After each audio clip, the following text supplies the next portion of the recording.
Hello, world. It's me.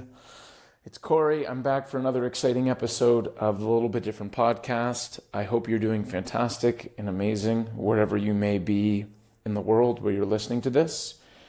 And sending love and good vibes. And also, I hope that you're pretty pumped. I hope that you're excited for a really, really fun episode. This is one that I have been waiting to record for a while. And I needed to do something first before I could record it. And what I needed to do was post a 10% DEXA body fat scan before I could do this. I actually recorded this about 5 weeks ago. And I was like, yeah, this is how you get to 10%. And this is how you do it and all these sorts of things. And then I realized I was like, oh, I should probably do it before I talk about doing it. But really what the intention of this episode and what it's about is it's about creating a change that you want to see in your life. It's about pursuing a goal of something that you've always wanted to pursue. And it's about going somewhere new. This is about you as an individual and as a person going to a new place that you've never been before. So this could be a financial goal. This could be a personal goal. It could be a relationship goal. It could be a family goal. It could be a service-based goal. But what I really want to talk about is the importance of taking that next step. Going from okay, this is my normal paradigm and this is how I live and this is what I do. And I actually want, there's the next step above me where I want to go. And how can I go there? And how can I get there? And how can I do it? And so my intention of sharing this, specifically what I'm going to talk about is my process of getting to 10% body fat, which was a goal that I've had for a really, really long time. But the general principles about what I'm speaking about is how you can make that change in your life. Maybe it's you want to save a certain amount of money. Maybe it's that you want to have a certain lifestyle. Maybe it's that you want your job to feel a particular way. Whatever it is, the essence of everything that we're talking about and the intention of me creating this episode is that I go through the process of what it was like for me to take that next step. Cool. So as long as we're on the same page and we got it, I'm going to jump into it. Obviously, the point of all of this is to be the person who we want to be. Our life is a continual unfolding and transformation of who we want to be in each moment. You know, who I want to be today is different than who I wanted to be 6 months ago and different than who I wanted to be 6 years ago. And as long as you're dialed in and checked into, okay, what does the today version of me want to create and who do I want to be, then we can work towards that. And we also know that it's always changing and that's the nature of it and that's all good. So the biggest thing that I learned about this process of getting to 10% body fat, which has been a journey. It's been a bloody journey, mate. You know, it's just a journey. You're on a journey, mate. The biggest thing that has been helpful for me in getting to that next step and being able to materialize what it is that I wanted to achieve the goal that I wanted to pursue, it's something that I call formula living. And formula living is basically where you have to look at what it is that you're trying to do or what it is that you're trying to create or what you're trying to achieve. And you basically have to choose 3 or 4 things where you're I know that if I do these 3 or 4 things, I'll get to my goal. And also there's the non-formula part too, where it's I also know that I can't do these things. And the whole point is that we're trying to simplify our lives, right? There's an awesome book that's called Willpower by, I think the guy's name is Roy Baumeister. And they explain how willpower works. And basically willpower is your ability to make a disciplined decision. But what the book posits is that you have a finite amount of willpower each day. So it's every day I have 100 willpower points. And then as the day goes on and as you are forced to make more decisions, then your willpower diminishes. And that's why a lot of the decisions that we make will come at the end of the day because we've already gone through the day and we've made more decisions. We've made too many decisions. So our willpower is down and then it's boom, peanut butter, almond butter. We're going to talk about peanut butter a lot. Peanut butter is a big thing for me. But at the end of the day, if you don't have a formula and you don't have a script for what it is that you want to follow, then it's going to be very, very difficult. And if I were to attribute the recent success that I've had in getting to this point of 10% body fat, I would say it's the formula. I figured out after years of exercising and eating, I've been eating, I've been eating for a lot of years now. I'm eating, after eating for a lot of years and pursuing these fitness goals for a long time, I've actually, nothing else changed other than the fine tuning of my formula. And I'm just clearer and clearer and better on what does my formula for success look like? And also like, what are the things that I should not be doing? And I'll just share, an example of like what my life formula is. And I've gotten this from traveling all over the world, from working with tons of different people, from having so many different experiences and so many different cultures. What I basically need is I need about 3 or 4 things every day. And I know that if I get those 3 or 4 things, then I'm good. Like I've hit my formula. I'm going to be happy. Happiness is not the pursuit, but I know that if I do these things that I will generally feel good. And I know that if I generally feel good, then better things are likely to happen to me. And for me, firstly, it's like sleeping 8 hours. That's a real thing for me. So I know that part of my formula is sleeping well. I know that part of it is like at least exercising 1 time a day, whether that's stretching or lifting or walking. I know that being in nature is super, super important for me. And that's something that contributes to my well-being. And then also I would just say like mindfulness techniques. So like that would be my daily meditation practice. It would be my journaling. It would be listening to audiobooks or teachers who I love. And sort of like as life can be super complicated and so complex, it's also very, very simple where I'm like, okay, Cory, if something's not working for me in my life, go back to the formula. Did I spend time in nature today? Did I spend time being mindful? Did I have an opportunity to exercise? Did I sleep well? And like normally, if there's any time that things aren't working, I can go back to my life formula and be like, oh, actually, and there are more things like being around awesome people, being in new cultures, being in new places, looking at the sunset, looking at the stars, but in a very, very general sense. And I just share this because I think it's relatable for all of us. I think anyone who's listening can think, okay, yeah, actually, I realize there are these 5 things that I know that if I do these things every day and I follow my formula, there's a very good chance that I will feel good and be a good version of myself. And because I feel good and I'm a good version of myself, good things will happen to me. So whatever it is that you're working on, and what would be cool as you're listening to this is I'm talking about 10% body fat and what that journey's been like for me, but like maybe you have your idea of, oh, I want a really rad job, or I want to have this type of relationship with someone in my family, or whatever it is that you want to create, just keep that in mind and like maybe try out writing things down for a formula or even your life formula. Like, hey, these are the things that I know work for me and these are the things that I should do. And the reason why I share that formula for me was really the catalyst to go to the next level of an area where I wanted to be is because I take myself out of the equation, right? The more that Cory is involved on a daily basis for the decisions of what needs to be made, we don't really want Cory running the show. I mean, sometimes we want Cory running the show a little bit, but if it's Cory's volatile, Cory's emotional, Cory's in the moment, if I'm frustrated, Cory will make a certain decision, and I trust the guy, but I would rather have sort of a formula in place. And so what I learned is that I want to eliminate the amount of decisions Cory makes on a daily basis, and just be like, cool, Cory doesn't decide if I go exercise for an hour or not.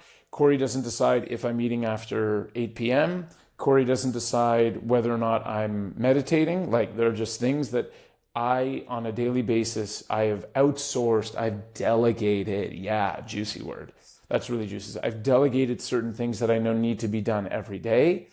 And so I don't get to decide those. And I think that really brings a new level of consistency that's really important. So specifically around a 10% DEXA body fat scan, it's completely arbitrary. That's just like a random number that I chose, but it was something that I really pursued. And a DEXA scan is it's a sort of type of X-ray, and originally I think it was done for bone density to check out the weight of your bones in your body and make sure that everything's healthy in that regard. But what it also does is it measures the body fat percentage. So what percent of your body is fat, what percent is muscle, And I originally got it from a book called 4-Hour Body by Tim Ferriss, which was really helpful. I think I picked that book up in 2017 or 2016.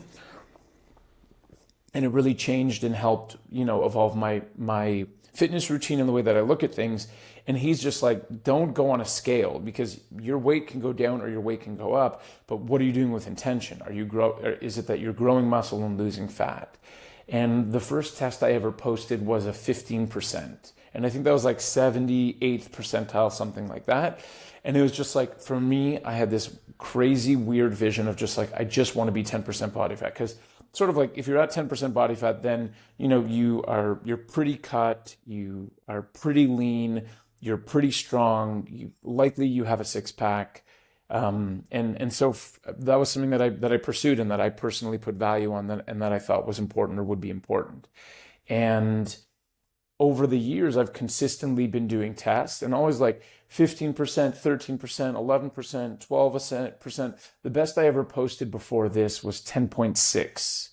And the thing also, like, about whatever we're talking about with formula and working towards a goal, is realizing that it's a process. It's not like I'm not capable of just like, boom, first time, hit a home run right out of the gate. I get everything that I want. This is something that's difficult for me. I think it's, generally speaking, I think it's difficult to get to that level, and it requires a level of discipline and having a formula that's tried, tested, and true.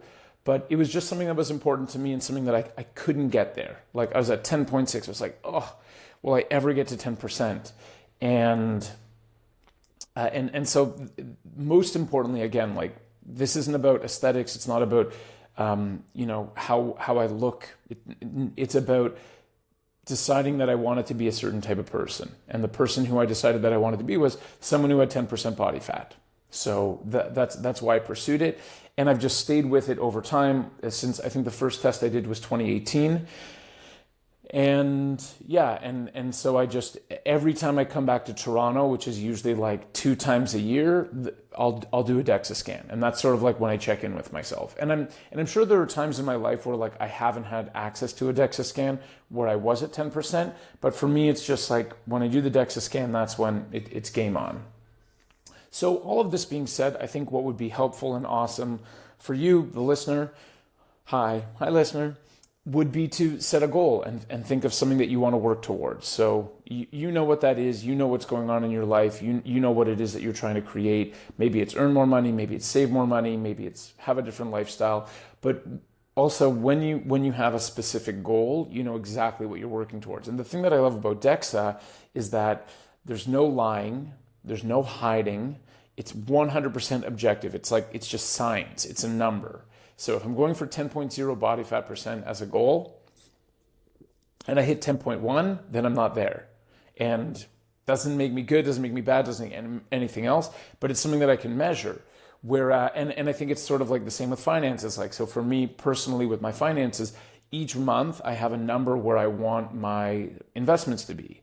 So if the numbers aren't there, then I can look at it and be like, okay, well, what have I not followed in my formula that has not allowed me to get to that particular number of where I want to be? And then I can review it and I can fine tune and all that sort of stuff. And it's just feeding the formula. We just want to feed the formula as best as we can. So the first thing that I think is important, and now, so I've explained this concept of the formula. I've explained a little bit about what a DEXA scan is and why it's important to me. And now there's like a couple of supplemental points that I want to bring and raise about what I found to be really useful and helpful resources to take that next step to get to that next level of what it is that I want to create. And this is just for me in my life. And I think the first one is that there has to be something at stake. You have to be doing whatever it is that you're doing. It has to be for some reason other than just yourself. And I'm sure there's a lot of people who succeed and do things where it's just for themselves. We're like, oh, I want to do this because I want to be rad, or I want to be cool, or I want to be seen like this, or what. And that's awesome. But again, the podcast is a little bit different. So for me, I'm just sharing a little bit different way about going around things. And what I've noticed is that when I've done something difficult and there's been a challenge ahead of me, I've always done it for something bigger than me. And there's always been something at stake. So like I said, I originally I did this whole episode about how to get to 10% body fat. And I did that 5 or 6 weeks ago when I was in Bali. Now I'm in Mexico. And I recorded it, and then I was like, I actually have never gotten to 10.0%. So like, I don't know if I can tell people, like, I don't know if it's really authentic and genuine for me to go and tell people, hey, like, this is what you do and this is how you do it, if I haven't done it myself. And what I can tell you is the number one motivation for me to get to 10% body fat this time as opposed to other times was that I was like, I want to do it and then just show people like, hey, this is how you do it. But if I don't actually do it, then I can't share that information. I could be like, hey, this is how you get to 10.4% body fat. But for me, it was really important to prove the different methods that I'm using and that I'm speaking about. And so that was my motivation. And I can tell you unequivocally, my formula for 10% body fat was, and I guess is,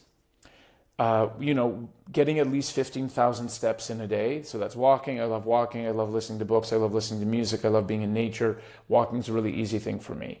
Lifting weights 6 times a week and stretching 6 times a week. Intermittent fasting for between 14 to 16 hours. And then trying to focus on having more protein than carbohydrates, and usually not having carbohydrates with dinner. And that's really it. Like that's for me, that's my formula. That was my formula. So if there was a day where I was tired or I didn't feel like doing something or something wasn't working for me, the only promise I made to myself was follow the formula every day. And I can tell you, in the times where I did not follow my formula, or I wasn't, like I was at, let's say, 8,000 steps and it's 9 p.m. and I've had a long day and I've already stretched for 40 minutes and lifted weights for 40 minutes or whatever, I'd be like, no, I want to record this podcast. I want to show the community what's possible, and I want to share my story about how I did it. And that's what got me to go those extra, I guess at that point it'd be 7,000 steps. And that's really, really important. And I want to share that for you, for whatever it is that you want to create. Make it about something bigger than yourself. It's like the same with my business. For me, I'm not like, oh, I want to do well in business and I want to have a bunch of money. It's like, no, I'm on a mission to transform the way legal services are provided to heart-leading entrepreneurs. And I have a team, and I want to be able to continue to work with my team and support them and their livelihoods. And I have my clients, and I want to see my clients succeed, and I want to make sure that they're well protected and I'm serving their best interest. And I want to show other people that it can be done, that you can be in Zambia and Uganda and Ghana and Bali and Mexico and United States, and that I want everything that I'm doing, I've made it bigger than myself. And whether or not someone needs to do this is a personal question, but I've just found the best results that I get is when what I'm doing is something that's bigger than me. And I think it resonates with me personally. It's a different way to do it. So that's really helpful. And I think also accountability is a really big piece too. I'm not the type of person to say, hey guys, I didn't do like a pre-podcast and a post-podcast where it's like, hey guys, I'm going to get to 10% and watch me and this is how great I am. And so that's not who I am. It doesn't resonate with me. But having said that, like there is a point of holding yourself accountable. And if you can learn to hold yourself accountable for things that you're trying to create in your life, that's like the shortest point, the shortest path between 2 points is a straight line. If you can keep yourself accountable to things that you say you're going to do, that's the hack. Once you have that, you can unlock everything. And I seriously was in that period, and I still sort of am. I would look in the mirror, not literally, but I would just look at my formula. I have my formula written down on my notes on my phone. And if I didn't do something, I'd be like, okay, like, you got to do something about this if you want to get the results. And so, yeah, finding a way to hold yourself accountable, or if you feel comfortable having someone else to hold you accountable, it's really a powerful tool. But again, there has to be something at stake. It's not just like, oh, I'm doing this because I want a six-pack. You do it because it's about way bigger. It's about being the person who I want to be. It's about creating the life that I want to live. And when that is the framing and that's the context, you'll be unstoppable. Another sort of supplemental tip or thing that I've picked up is the importance of working with coaches. And for me on this journey, my coach, her name is Racheli. She's a friend of mine who I met when I was in Tel Aviv. We both worked out at the same gym, and we're both Canadians, and we're just like, why are all these people around us so crazy and so funny? Israeli gym culture is really, really funny. And she and I just became buddies, and she's an amazing coach. She used to do competitions and things. And she also she just gave me my formula too. She really helped me mostly with the food, on the food formula, where she's like, these are the things that you should be eating, and be mindful of this, and don't make this mistake. But and I pay her. She also comes up with my workout plan. And she's amazing. And if anyone wants her information, just shoot me a note and I'll be happy to connect you with her. But Racheli, what I love about the relationship with Racheli is that I pay her, that it's a professional relationship. She and I are friends. Like, we hang out. She lives in Guatemala with her husband. I'm sure at some point I'll go visit her, but I pay her. I'm like, hey, I'm paying you to be my coach. And what that empowers me to do is like, I can really be my super authentic bare self with her, and just be like, holy shit, I don't want to do this today. Or like, oh my God, I crushed it today. But also, like, coming into the accountability piece, sometimes I'll say, hey, yesterday I only got 5,000 steps in because I was super busy. So today I'm going to do this. Or it's something so different. Like, I don't want to be sending my friends messages every day, like showing that I don't need to. And I mean, I would be happy to support them if that's what they wanted from me. But I just saw that, like, having coach and having a support network, especially when it's a professional relationship, for me, again, everything's a little bit different. For me, the professional element of the relationship makes me feel very comfortable, because I'm never like, am I bothering this person? Like, they're eating dinner. What do they need to be getting messages from me or pictures from me with my shirt off? But when it's professional and someone, is supporting you and is there for you and encourages you, it's really, really helpful. I think that the next thing that I want to talk about is, like, obviously following the formula is super, super important. Remember, like, taking ourselves out of it. And I think a couple of other things that are relevant are, one is like accepting that everyone's going to individually have their own formula. So what I shared about for me in my life and like my life formula, that's Cory. That's Cory. That's what works for Cory. That's what works for me. And I would never, ever expect or suspect or think that formula would work for anyone else. And the most important thing is to create a formula that works for you, and one that's actually practical and that you can plug in. So whatever it is that you want to create, or however it is that you want to create it, when you're building the formula is like assembling the pieces to a car. Or if you hang out with kids and you've got Kinder Bueno toys, everyone loves a good Bueno. No, Bueno doesn't come with toys, but Kinder toys, it's like, oh, like, these are the pieces and I have to put them in this particular way and construct it to get the, 3-cent Kinder toy that came from China. When you're coming up with your formula, like, just accept that you are an individual, that you are unique, that you are different, and you're the one who gets to decide what goes into your formula. And you're going to know what feels good and what's realistic and what you actually want to do. And so that's really, really important. I also think that it's important to remember that, like, there's the formula list and then there's the not formula list. And so I can't tell you how many times I've been pursuing 10% for 5 years. I never got there. And there's one lesson that I just kept tripping up on, and I'm going to share it, and you're going to be like, Cory, you're so, Cory, how did you not figure that out? But the one lesson for me is the DEXAs are always in Toronto. Whenever I go back to Toronto, I always stay with my family. In my family's home, there's peanut butter, and there's all these sorts of foods that I grew up with, which is like, 11-year-old Cory, who's awesome, who loves to watch TSN and drink milk and have a full loaf of bread with peanut butter and jam, and to make tuna melts, and like, this is, that's that's who I am. And there were so many times where, like, I would show up from Brazil, or I would show up from, wherever, a different country, and I would be like super cut. I'm like, I got it. I hit 10%. And then I would just I'll get back into my Toronto routine. And then I would just be in my parents' kitchen eating that. And I'm not kidding. Like, there were probably 3 times where I showed up where I felt like I did it. And then I would just trip on being in a different environment and taking, not being able to adjust quick enough. So now like the rule is like when I land, I go straight from the airport to the DEXA. And I spend this little time and I'm just like, okay, if I'm home for one day, I'm just like, I'm only eating eggs and whatever, chicken breast and spinach for that day. And then I'm going to do the test. And so it's like, there's your formula, but there's also the not formula. And like, what are the things that will trip me up? What are the things that can prevent me? So let's say it's a financial goal. Probably the things that will trip you up will be like increase in spending or spending too much or, whatever it is. But you just like make your formula and have your not formula.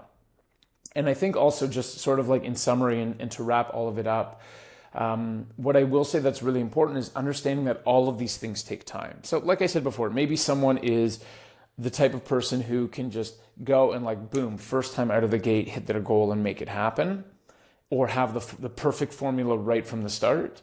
For me, what I've learned with my experiences and who I am and how I operate, I am constantly in a process of fine-tuning and improvement.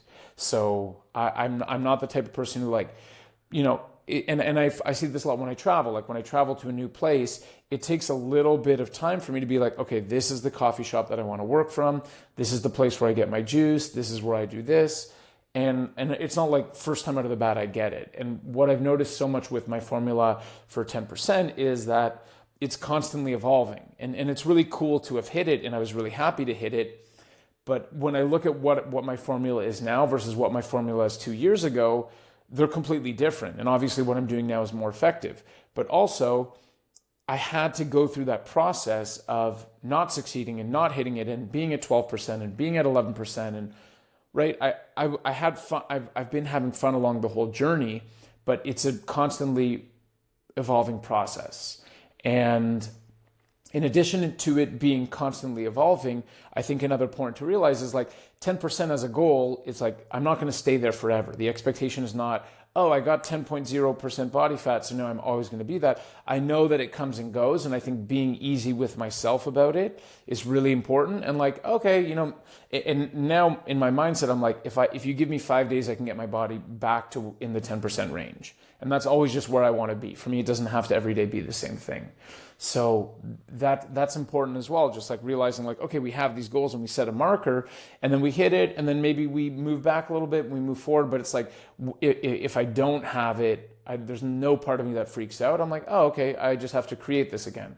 And I have the same thing with money. Like sometimes, okay, I'm paying my taxes or I'm doing this or there's an unexpected cost. Like my visualization is I'm the driver of the creation train, like being a deliberate creator and a manifestor. I'm like, cool, like just get behind the bus again and create whatever it is that I want to create. And it's the real benefit of all of these things that I'm talking about is when you realize that you can set a goal and work towards it and make it happen, you realize that you can do anything. The last thing I want to share before I just summarize everything that I've spoken about in this episode is I would say there at least a period of 5 years I was working towards 10% body fat, 10.0% body fat. I did my test, I got it, I saw the result, 10.0. For 0.05 millisecond, like I had a really big smile, and then naturally the next thing that came through my mind was like, what next? What do I do now? And it's so silly. But that's the nature of desire. That's how everything works. And that's also the fun of it. So I don't have an answer in that sense of what next for me. And then I was way more present to celebrate it. And I ate a lot of pasta that night and just had fun and did things that I love doing. But just remember, whatever it is you're working for, whatever you want to create, the point is to enjoy the journey of getting there.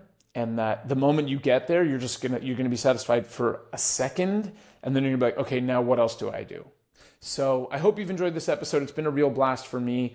The intention is, coming up with a framework to be able to create what it is that you want in your life.